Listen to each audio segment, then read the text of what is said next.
I slept with a coworker while his wife was in chemo, spent my husband's money on hotels, and made my 6-year-old Long Island Expressway in court to destroy his own father. I never thought I would write something like this, but I've been keeping it inside for so long that I feel like I'm breaking. 10 years ago, I made the biggest mistake of my life. I had an affair. I'm not going to make excuses. I was married, I had a son, and I destroyed my family. My ex-husband found me out. It wasn't just an argument or an accidental discovery. It was a scene, a screaming match that ended up turning violent. He went to jail for what happened that day. That part still haunts me. My son, who was 6 years old at the time, saw everything. After that, he went to live with his grandparents, my ex-husband's parents. I tried to fight for custody. I tried to get close, but his father's legal team made sure I couldn't even get near him. The court sided with them. My infidelity was the central argument. And to be honest, they weren't wrong. I lost him. For years I kept trying. Letters, birthdays, calls, ignored, blocked, or returned. His grandparents didn't want anything to do with me either. I guess I can't blame them, but they're gone now. Their health had been deteriorating for some time, and a few weeks ago I received a call saying that my son, now 16 years old, had no one else. Now he lives with me under my roof for the first time in a decade. I was nervous, scared, excited. I cleaned his room. I bought things he liked, at least what I thought he liked years ago. I even prepared a small welcome dinner. Just the four of us, him, his 15-year-old stepsister, and his little brother, my youngest son, who is 4. I didn't expect hugs or smiles, but I thought maybe he would say a word or at least give me a glance. He came in, looked at everything, looked at me, and then walked past, went into his room, and locked the door. He didn't say a single word. It's been a week and it's been like living with a ghost. He comes out to eat when no one is around. I find the dishes in the sink. He doesn't look at me, he doesn't talk to his stepsister, he barely acknowledges the little one. It's as if I don't exist to him. My husband, yes, the same man I had the affair with, is trying to be supportive. He has always been calm, level-headed. He tells me, give him time. He's a kid, he's hurt. He has even suggested therapy, family counseling, anything that could help. I want to believe he's right. I want to believe that time can fix something like this. But how do you fix something you shattered yourself? People say a mother's love is unconditional, but what happens when your son wants absolutely nothing to do with that love? I don't know what to do. I don't know if I should be doing anything. I knock on his door, I step back, I wait, I try again. The only thing I know is that I got my son back, but he's not really here. If anyone has been through something similar or has any advice, I'm listening. Update 1. I'm trying, but he still won't look at me, and maybe I deserve it. It's been weeks since my son came to live with us. He hasn't said a single word to me, not a question, not a greeting, not even an insult. He wakes up, eats when no one is around, disappears into his room, and closes the door. At night, I hear him walking around the house in silence, avoiding everyone. If we happen to be in the same space, he keeps his eyes fixed on the floor. I've seen him glance at his stepsister once or twice, but he looks away as soon as he notices she noticed him. He hasn't said a word to his little brother either. The silence is so absolute that it feels deliberate, not just avoidance. It feels like a punishment. And I can't say I don't deserve it.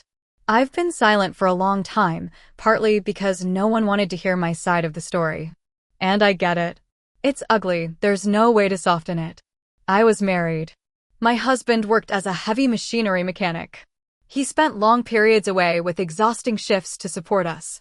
Meanwhile, I was cheating on him with someone from my work, my current husband. He was also married. His wife was dying of cancer. She was on chemotherapy when we started. I knew that, and I still chose to be with him. When she found out, people close to her said she gave up, that she stopped fighting, that she let go of the thread of her life. Maybe it's an exaggeration, maybe not. Even today, I think about it more than I admit. I used my husband's money he earned working tirelessly, to go to dinners, hotels, and when we didn't want to go out, we stayed at my house, in my bedroom. My son was just a few feet away, asleep, while I destroyed his world under our own roof. Until one night my husband came home early. He found us. There was screaming, shoving. My husband pulled out a gun. He didn't shoot. He just lost his mind. He broke in that instant, but during the fight my lover managed to take it from him, and he did pull the trigger. My husband survived, but it didn't matter. They arrested him, charged him, and I made everything worse by lying and even making my 6-year-old son lie in court. I told him exactly what to say. I practiced it with him as if it were a bedtime story. I convinced myself I was protecting our future, but I wasn't protecting anyone. I was just covering my own guilt. My ex-husband went to prison, and then came the custody battle. His parents, my son's grandparents, took over. They had money, connections, lawyers who knew the right people, and they pulled every string possible. They used everything against me. The infidelity, the lies, the fact that the man I cheated on my husband with also had a dying wife. They made the court see me as unstable, unfit, dangerous, and they won again and again and again. I took them to court several times. I tried to get visits even if they were supervised. They blocked every attempt. They left no room for any agreement. Finally, they moved far away, far enough that I couldn't find them. I didn't even get a new address. And just like that, from one day to the next, my son disappeared from my life. I never saw him again. 10 years without updates, without calls, without photos. I didn't see him grow up. I wasn't there for anything. He was completely erased from my world, and I knew exactly why. Now the people who raised him are gone, and the only option left was me. He's 16 now. Taller, bigger, quieter. There is pain in his eyes, but something worse too. Indifference. As if I'm not even worth hating. He doesn't talk to me. He doesn't even stay in the same room. I've tried small things, leaving him notes, asking simple questions, nothing. He leaves before I finish speaking. He doesn't respond to kindness. He doesn't react to frustration. It's as if I were air. He hasn't said anything to my daughter, his stepsister, who is only a year younger than him. She tried to talk to him once or twice, but she has already given up. She is also hurt, confused. The other day she asked me in a low voice, "Is it always going to be like this?" And I didn't know what to tell her. The little one doesn't understand anything. He's only 4 years old. He just wants to play, show his toys to someone, but he doesn't understand why this teenager barely looks at him, why he doesn't interact with anyone. And I don't expect my son to forgive me. I don't even know if I deserve the chance to be forgiven. I destroyed a family. I turned my son into a witness. I lied to protect something that was never worth it. And now I live with the consequences of all that, under the same roof, being reminded of it every day. This is the life I built for myself. I'm not writing this to seek pity, I just don't know what to do anymore. If anyone out there has been through something similar or has any advice, I'm listening. Update 2. He finally said something and it shattered everything. I didn't think it would happen like this. I thought that if my son ever broke his silence, it would be gradual. Maybe a few words at first, a small moment of breakthrough, but instead he exploded. It all started earlier this week. He was leaving, he didn't say where, he didn't look at anyone. I was in the hallway with the little one who had just run up to him with one of his toys, excited, just wanting to show his big brother something. And he walked right past him as if he didn't exist. Not a glance, not a pause, nothing. The little one stood still for a second and then started to cry. Not a light cry, but one of those deep, painful sobs that hit me harder than I expected. I picked him up, tried to calm him down, and I felt something inside me break. I had been holding back for weeks, but at that moment I couldn't anymore. I followed my son to the door and told him we needed to talk. I didn't scream, I didn't accuse, I just asked why. Why was he treating everyone as if they didn't matter? Why was he pushing away people who had nothing to do with what happened years ago? Why couldn't he even acknowledge the family that was trying so hard to reach him even just a little? I said, "You're with your family now. We're trying. I'm trying." Then he stopped at the door, turned around, and finally spoke. What he said shattered me. He said, "You think I forgot? You think I don't remember what you made me say in court about Dad? I was a kid and I still remember the lies. You made me lie. You destroyed everything. You took my real family away from me. The only family I had was Grandpa, Grandma, and Dad. And now, Grandpa and Grandma are dead. Dad is still in jail, and I'm stuck here with you." Then he looked at the little one who was still crying and said nothing. He just looked at him with anger and walked out the door. I didn't know whether to run after him or collapse on the floor. I just stood there trying to hold myself together while I felt my chest cave in as if it were closing in on itself. He didn't come back until almost midnight. I didn't say anything to him when he returned. I just watched him walk straight to his room, close the door, and disappear again into that same impenetrable silence. The next morning, I told my husband everything. He didn't seem surprised, but he wasn't calm either. For the first time since this all began, I saw him angry, not exactly at my son, but at the damage that has been festering for years, the kind of damage that no one can ignore anymore. He said, "That's it. We've decided we're not going to wait anymore. We're going to get family therapy, not optional, not suggested. He's going to sit down with us and a professional, whether he wants to or not, because this can't go on. He can't keep pretending we're the enemy, and we can't keep walking on eggshells in our own home. I know it's going to be ugly, I know it's going to be hard, but if there's even the slightest possibility of saving what's left of this family, we have to try, even if he hates us for it." Update 3. It got dark, very dark. I don't even know how to write this without my hands shaking. I thought we had already hit rock bottom, but I was wrong, so wrong. The day started tense, with a thick air, heavy with contained frustration. My son had been quiet for most of the afternoon, but it wasn't a calm silence, it was the kind of silence that seems to announce a storm about to break.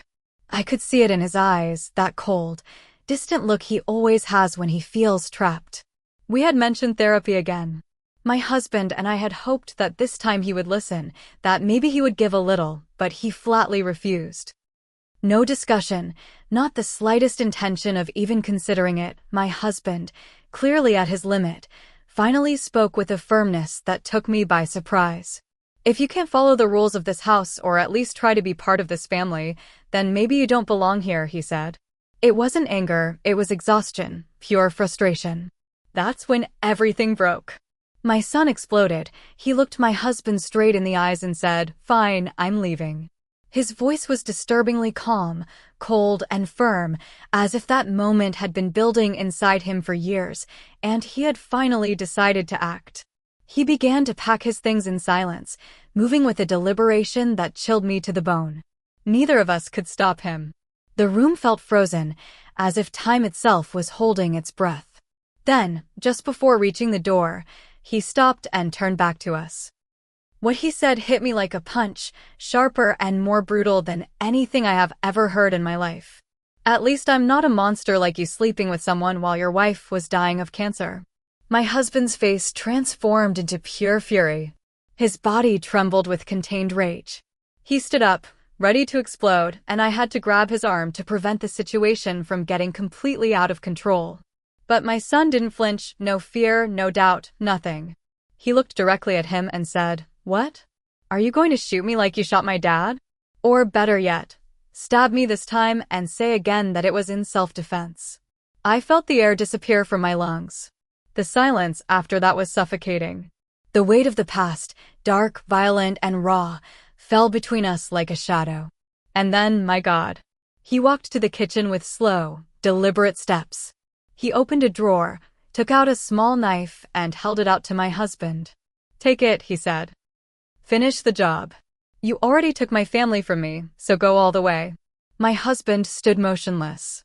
The fire that had consumed him just a moment ago disappeared, replaced by something I had never seen in him. Pure, absolute fear. His face paled, the rage evaporated, the room felt colder, emptier. My son's expression was indecipherable, no tears, no anger, just emptiness. A deep emptiness, like someone broken beyond repair. And then he added, in a barely audible whisper, "Even if you do it, I win. My inheritance is protected. You can't touch it. So go ahead, make everything easier for everyone." I don't know how long we stood like that. Time became slow, viscous. The little one, thank God, was still in his room, unaware of the darkness that was being unleashed just a few steps away from him. I could only think, this isn't happening. This isn't my son. This isn't our life. Finally, my husband's voice broke the silence. Weak, broken, defeated. Go back to your room. My son didn't even blink. I'm going because I want to, not because you say so.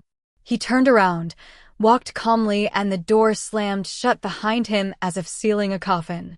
Since then there has been nothing but silence, no words, no explanation, just that cold, heavy emptiness that now dominates the whole house.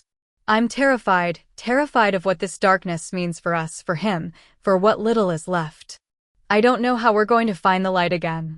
Update 4. The house feels empty even when it's full. Since that night, I haven't stopped crying. The weight of everything has settled in my chest like poison. The man I married, with whom I built a life and a home, barely speaks to me now. The distance between us grows every day. He also stays away from my son, and I can't blame him. My stepdaughter, who used to fill the house with joy, now withdraws into herself. She doesn't know the truth about her mother, or how she really died, and I live in fear of the day she finds out. This house, once so full of life, now feels hollow, like a graveyard of all my mistakes. Last night, I found my son eating alone in the kitchen. It was late. Everyone was already asleep. He didn't even look up. I saw some photos next to him, his grandparents and his father. He was eating in silence, lost in his own world. I stood there for a few seconds, motionless, and then I left, barely able to hold myself together. I didn't feel fear or anger coming from him, just emptiness, as if he had already left, even though he was still sleeping under this roof. And that realization broke me inside again. This morning I tried to talk to him. I wanted to apologize for everything I did, to tell him I'm sorry, that I'm sorry I ruined his life, but as soon as I opened my mouth I saw that expression appear that I already know so well, cold, distant. If you were really sorry, he said, you wouldn't be here.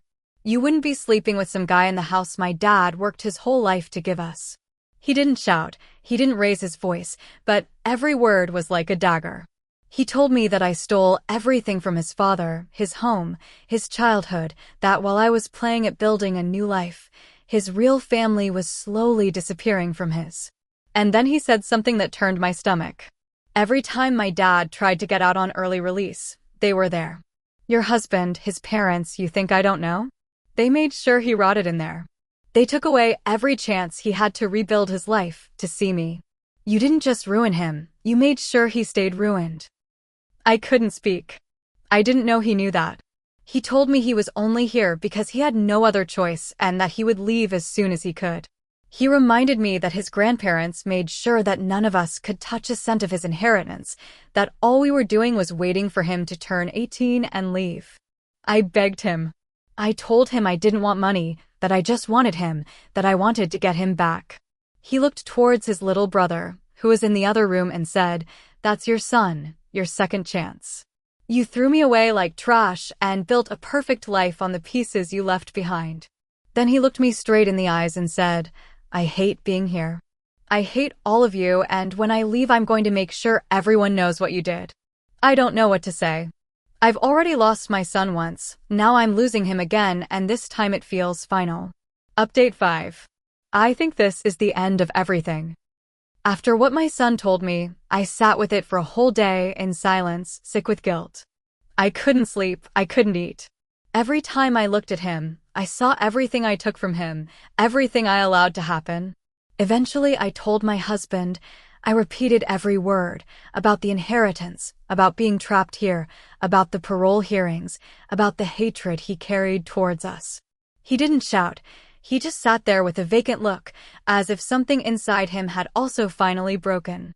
And then all hell broke loose.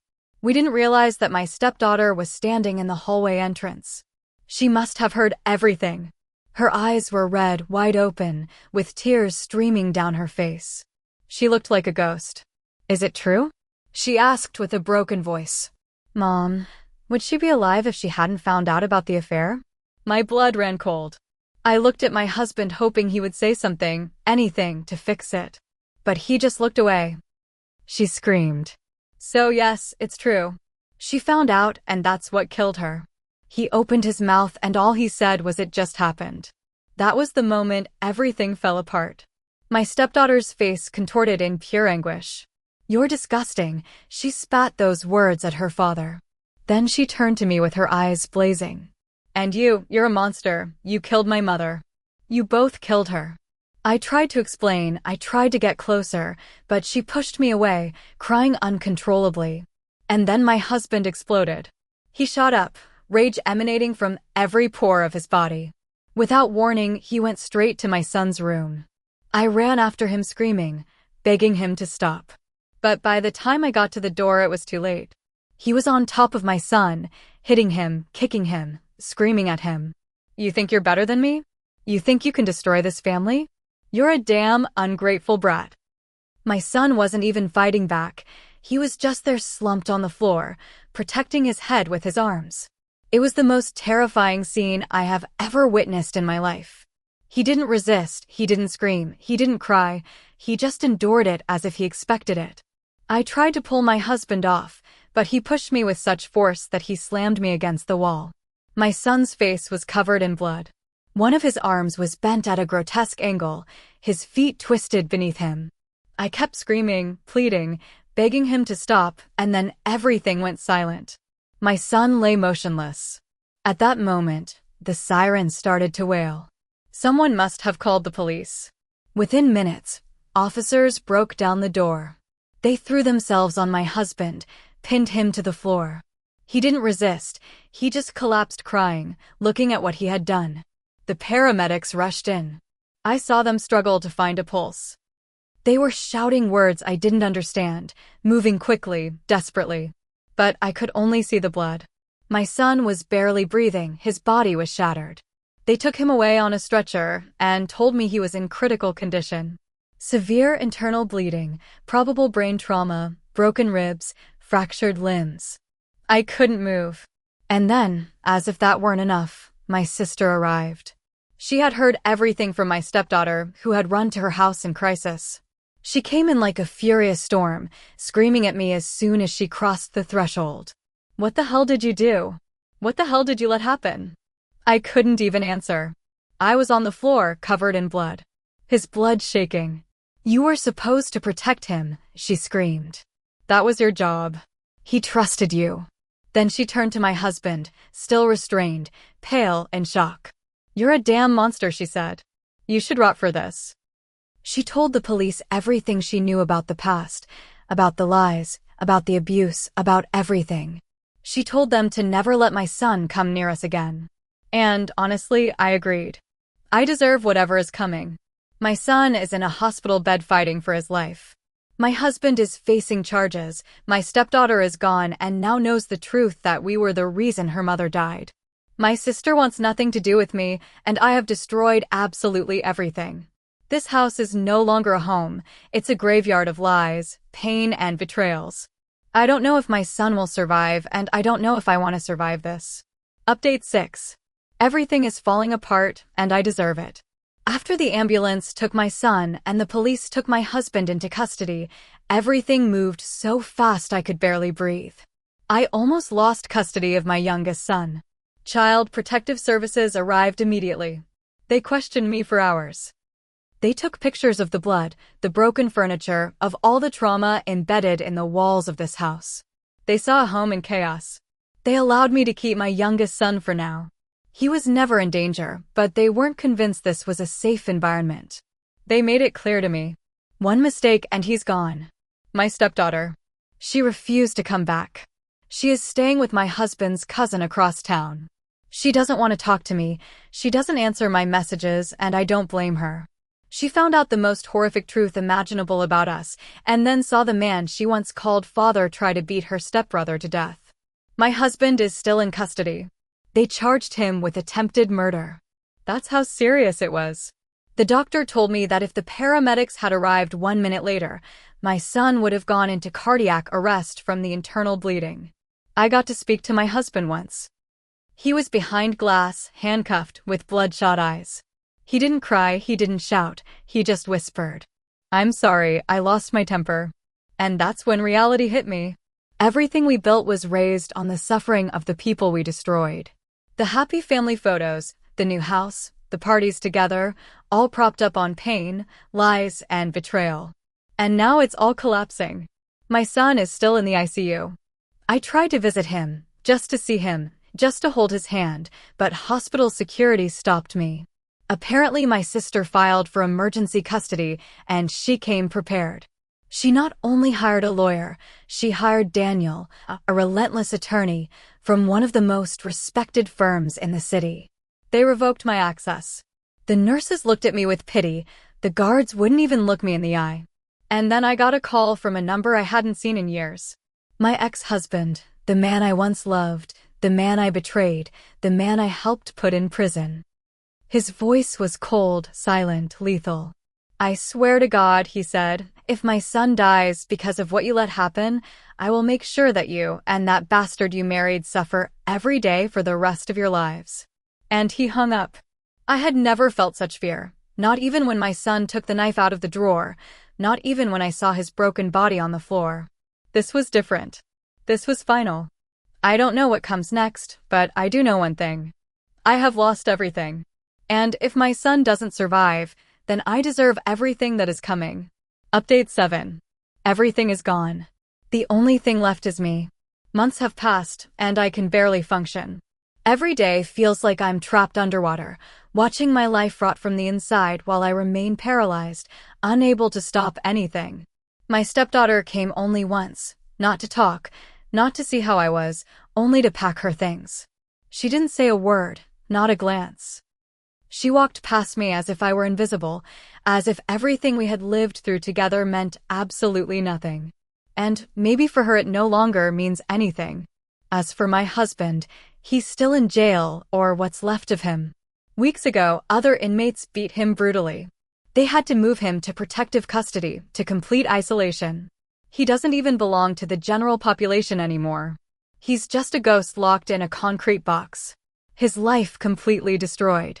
His job erased all trace of him, his name, his credentials, deleted, and the media didn't waste a second. As soon as the news broke, people started digging. They found everything. The affair, the past, the obstructions to parole, the sealed documents, his parents, me. The world came down on us like a pack of wolves, and maybe we deserve it. My husband's parents are also being harassed, protesters in front of their house. People calling them monsters for having helped block my ex-husband's early release over and over again. They had money, influence, they pulled strings, and now everyone is talking about it. There are even headlines implying that my son was beaten for his inheritance. It's not true, but no one cares about the full story. They are already looking for culprits, and they have a list of names. Every person who ever knew about the affair, who remained silent, who looked the other way, now we are all being dragged through the mud. And I can't even defend us, because the truth is I don't know if we deserve a defense. My son is still in the hospital, he's stable, but still in critical condition, still broken, still fighting. And I barely get updates anymore. My sister controls everything now. She doesn't speak to me unless it's through her lawyer, and they are considering suing me for medical expenses, for the house, for damages, and they could win because here's the part that haunts me the most. This house, the house where we built our new life, was never really mine. It belonged to my ex-husband, and I took it in the divorce. The legal chaos grows every day. My husband's assets are frozen. The legal bills are piling up. His defense is collapsing, and I am here alone, drowning in silence. The people in town look at me with pity and contempt.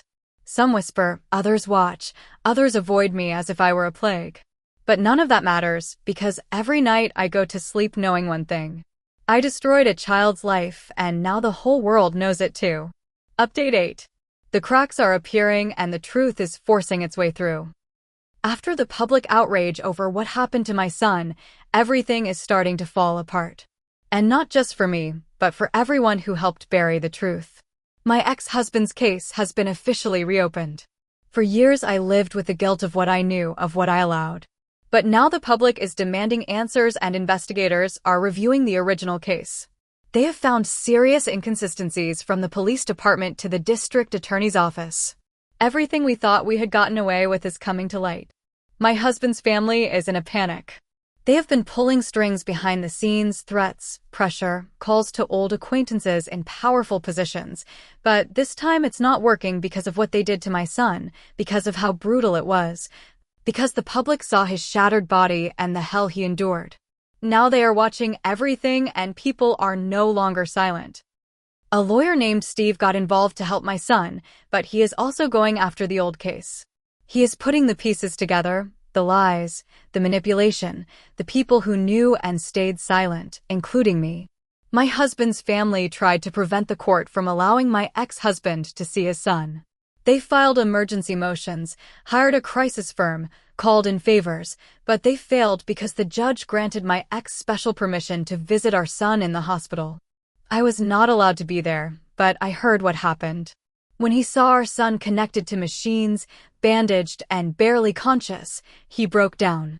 He felt his knees and wept openly. Even the guards looked away, unable to face what was felt in that room. He cried for all the time that was stolen from him, for the lost years, for the son who had to suffer while he was locked up for something he didn't do. And I let it happen. I chose the lie. I chose the life that was easier.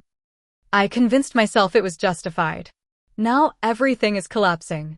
Even the star lawyer, who my husband's family hired, reviewed everything, and when he finished he told them bluntly, "This is serious, and she is going to be involved."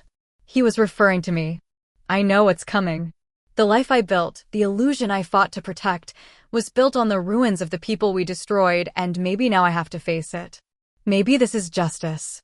Maybe this is what the truth feels like when it finally breaks through all the lies. Update 9. They tried to silence the truth. Now they are the ones facing charges. I thought things couldn't get more out of control, but then my in-laws made a move that sealed their fate. They are no longer just being investigated. Now they are facing criminal charges. They tried to intimidate the people who were helping my son and my ex-husband, Steve and Daniel, the lawyers who stepped up when no one else would. But it all backfired terribly on them. They hired thugs, real thugs, paid to send a message. From what I heard, it all happened in a well-known and crowded restaurant in the city. Daniela and Steve were having lunch talking about the case, as they have done many times lately. And that's when it happened. 3 men came in, loud, disruptive, making a scene. One of them grabbed Daniel by the wrist and Steve didn't hesitate for a second. He stood up immediately to defend her. He got a punch straight to the face, a hard blow. Before anything worse could happen, several customers, brave people, intervened and subdued the attackers until security, and then the police arrived. It was all caught on video, several cameras, multiple angles. The thugs were arrested on the spot, and when they realized the seriousness of the charges, they broke almost immediately. They handed over evidence, names, messages, payment trails. They identified my in-laws as the ones who had hired them. I saw Steve the next day. His face was bruised, his jaw tight, but his eyes burned with fury. This was no longer just about me, he said. The judge responded immediately. A protection order was granted for my son, for my ex, for Steve, and for Daniel. Additional police presence was authorized. Even the lawyer my in-laws had hired, the one who was supposedly handling this crisis, lost his temper with them. I wasn't there, but the news spread quickly. Apparently he yelled at them, "You don't understand. You just messed with people who have real power, with deeper connections than all the little favors you thought would protect you. You have officially lost. The only thing left is to try to soften the blow." My in-laws stood there in silence, defeated. Their usual arrogance completely extinguished. They seemed vanquished. And honestly, for the first time, I don't feel sorry for them. They destroyed my family. They manipulated my son. They tried to erase my ex-husband, and when the walls started closing in, they tried to use fear to keep controlling everything. Now they are the ones who are terrified, and this time they have nowhere left to hide. Update 10. I should never have forced a reconciliation. My ex-husband is out. After months of tireless struggle and a public pressure that would not let up, a new parole board took up his case. They reviewed every detail thoroughly, the inconsistencies, the interference, and the trauma our son suffered. Finally, they granted him an early release. His legal team is now pushing hard to have the charge against him reduced or completely overturned. It feels like a small victory in the midst of this chaos. He has been by our son's side every day since. Their reunion, though silent, seems like a ray of hope in this nightmare. My son is waking up slowly and painfully. He is starting to recover. He is still fragile, still connected to machines and monitors, but now he opens his eyes and sometimes even tries to speak. I was not the first to know. It was my sister who finally broke her silence to my endless messages and calls to tell me the news. She has been my lifeline, my only contact with the world outside this house that is collapsing on itself. Every update she gives me is relief and pain at the same time. Meanwhile, my husband, the man I thought I knew, is falling apart. The months in jail have aged him beyond recognition. He has lost a lot of weight and the spark in his eyes is gone. After spending some time in protective custody, he was moved back to the general population. But something happened, an incident that I still don't fully understand, and that left him broken in a way I can only imagine. The last time I spoke with him, his voice was empty. He kept apologizing, begging me to help him get out. He mentioned a cellmate named Big Terry. But before he could explain more, the guards ended the visit. I was left with his desperate pleas echoing in my head. As for my stepdaughter, she has entered a spiral of fury that I barely recognize. The truth about her mother, the betrayal, the affair during chemotherapy, the loss, completely shattered her. She is furious not only with me, but also with her father. She has not held back on social media, openly expressing her repulsion and hatred towards everyone involved. She took refuge with her mother's family, the very people we pushed away when she was a child. With the help of Steve's law firm, she is now safe, protected, and supported. Her lawyer advised her to avoid further conflict, warning her that our situation is already on the verge of collapse. Still, she is determined to cut all ties with us. And here I am, alone in the house I took from my ex-husband during the divorce, watching my funds run out, consumed by guilt and exhaustion, caring for my younger son, who somehow remains the only point of light in this dark disaster. Looking back, I now understand that I should have never forced this reconciliation. Trying to rebuild a connection based on lies, pain, and betrayal only shattered us more. The scars are deeper than I imagined, and I fear that some wounds will never heal. Update 11. The consequences are crushing me. After many long and exhausting months, simply surviving, the weight of everything finally became unbearable. I was forced to make the most difficult decision yet. I had to sell the house I had lived in for years, the place where I had hoped to have a new beginning, a sanctuary for my family. But reality was cruel. My funds were completely depleted. The legal battles, medical bills, and growing debts drained every last penny. The few friends I once relied on have drifted away, perhaps out of discomfort, perhaps because they didn't want to get involved. But the loneliness has been suffocating.